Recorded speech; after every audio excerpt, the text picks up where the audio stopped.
چند جو ہے لمحوں سے دور ہوتی ہے. آپ نے کبھی بھی نا امید نہیں ہونا. امید بڑی ایک اہم چیز ہے کسی بھی موقع پہ. بعض اوقات آپ یاد ایک چیز ذہن رکھیے گا, فیلئر انسان کے نہیں ہوتا, فیلئر اس وقت کا, اس مومنٹ کا ہوتا ہے جس میں ہم بعض اوقات کامیابی حاصل نہیں کر پاتے. لیکن وہ فیلئر یہ ڈیسائیڈ نہیں کر سکتا کہ میں ایک نالائق شخص یا نالائق اسٹوڈنٹ تھا یا میں ایک نالائق اسٹوڈنٹ تھی. میں ایک آپ سے واقعہ شیئر کرتا ہوں. 1930s کی بات ہے, لیٹ 1930s کی. University of California Berkeley, USA.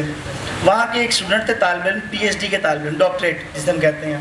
اس کے ایک طالب علم تھے بیٹا, وہ کلاس میں لیٹ پہنچے. کسی ایک دن لیکچر ہو رہا تھا, میتھمیٹکس کی کلاس تھی. آپ کو پتا ہے میتھس تھوڑا مشکل ہے, اس میں پرابلمز ہوتی ہیں. لیٹ پہنچے, دیر سے پہنچے, اور جا کے اپنی نشست پہ بیٹھ گئے. لیکچر اختتامی مراحل کی طرف تھا. ٹیچر اپنی جو بھی لیکچر کو کنکلوڈ کر رہے تھے اور وہ لیکچر ختم ہوا.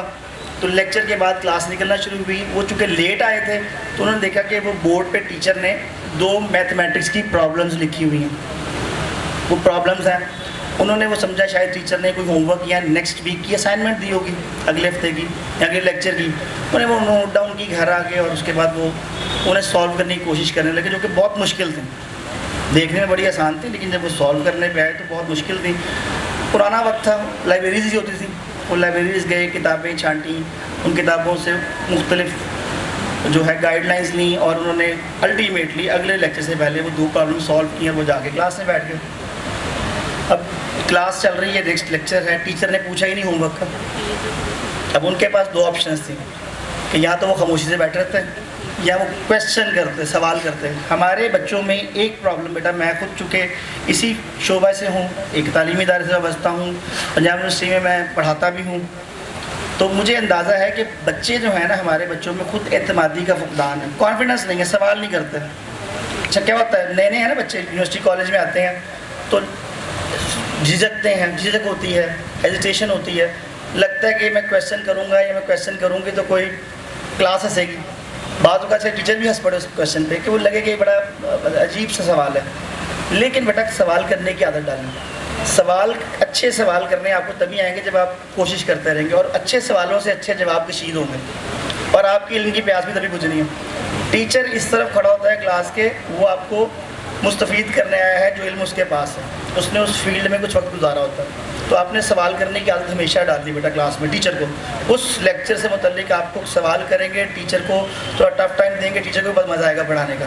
خیر واپس آتے ہیں, اس طالب علم نے سوال کیا کہ سر, ہاتھ کھڑا کیا, ٹیچر نے پوچھا جی. انہوں نے کہا سر لاسٹ ویک کا ہوم ورک آپ نے نہیں مانگا, میں تو کر کے لایا ہوں. انہوں نے کہا میں نے تو کوئی ہوم ورک نہیں دیا تھا. انہوں نے کہا سر میں لیٹ آیا تھا اور کلاس جب ختم ہوئی تو 2 میتھس کی یہ پرابلمس لکھی ہوئی تھیں, ان پرابلمس کو میں تو سالو کر لایا ہوں, اور وہ میں ہوم ورک سمجھ کے کر لایا تھا.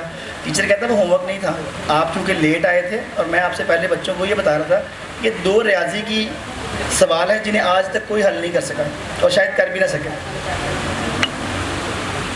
تو اس طالب علم نے چونکہ وہ بات نہیں سنی تھی کہ کوئی بھی یہ سوال حل نہیں کر سکا, نہ کر سکتا ہے, وہ چونکہ یہ سنے نہیں تھی انہوں نے, تو انہوں نے اس کو ہوم ورک سمجھ کے سالو کر لیا. تو اتنی لمبی کہانی سنانے کا بیٹا مقصد یہ ہے کہ اپنا پوٹینشیل آپ نے خود طے کرنا ہے. میں, آپ کے ساتھ آپ کی فیملی, آپ کا گھر, کوئی نہیں طے کر سکتا. اگر وہ طالب علم سے تو وقت وہ لفظ سن لیتا کہ کوئی نہیں کر سکتا, تو وہ بھی سب کی طرح گھر جاتا, اپنا باقی کام کرتا. اور دنیا جارج ڈینٹرکس کو نہ جانتی, جو ایک امریکن ریاضی دان ہے, بہت بڑے ریاضی دان ہے, 2003 یا 2004 میں ان کا انتقال ہوا. اور کمپٹیشنل میتھمیٹکس میں ان کا اتنا رول ہے کہ جو کمپیوٹر سائنسز کے بچے ہیں وہ شاید اس کو اچھی طرح سمجھیں کہ لینئر پروگرامنگ اس پہ بیس کرتی ہے, کمپیوٹر کے الگورتھمز اس پہ بیس کرتے ہیں. بیٹا آپ کی اکنامکس میں ریسورس ایلوکیشن ماڈل وہاں سے آتے ہیں. تو اس طرح کے جو پوٹینشیلز ہیں آپ نے خود طے کر رہے ہیں. ہمیں نہیں پتہ اس ہجوم میں کون ڈاکٹر عبدالوزیر خان نکلے گا, کون مریم مختار نکلیں گی, انہوں نے پاکستان کی پہلی فیمیل پائلٹ بنی تھی, کون کس طرح سے جائے گا, یہ آپ نے خود ڈیفائن کرنا ہے. آربٹ انسٹیٹیوٹ نے یہ چھوٹے چھوٹی پھول جن کی اپنی خوشبو, اپنا رنگ ہے, ان سب کو ایک گلدستہ میں پرو دیا.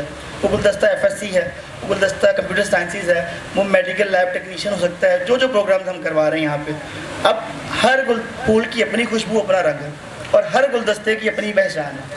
آپ نے اس گلدستے کا حصہ رہنا ہے تاکہ دنیا آپ کو پہچانے. اور آخر میں ڈاکٹر محمد علامہ اقبال شاعر مشرق کے ایک شعر سے کروں گا اختتام اپنی بات کا، کہ جو افراد کے ہاتھوں میں ہے اقوام کی تقدیر، افراد کے ہاتھوں میں ہے اقوام کی تقدیر، ہر فرد ہے ملت کے مقدر کا ستارہ۔ Thank you so much.